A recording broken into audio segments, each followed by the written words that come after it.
taqaanaa amba aad kala socotaa gaadiidka super transportation hadda waxaan ku guda jirnaa mid ka mid ah gaadiidka super transportation gaadhigan aad arkaysaan wuxuu leeyahay kuraasti qof waliba wuxuu leeyahay kursigiisa AC-gi iyo biyihii iyo waliba tana internetkii inta safarka ku guda jirtid waxaad ku qancaysaa dhammaan adeegyada ku saaran gaadhiga gudihiisa haddana waxaan sharaxi doonaa baabuurta kale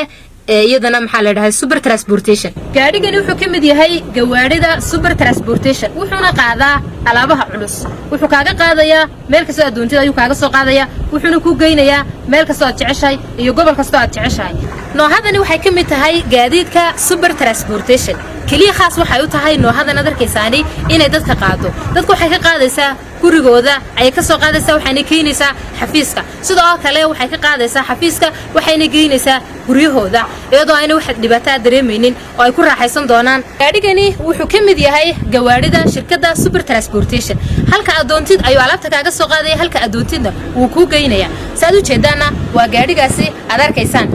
macmiil dhammaan waxaan soo wada aragnay gaadiidka super transportation oo kala wada duwan haddaba super safarkaaga iyo sahaydaada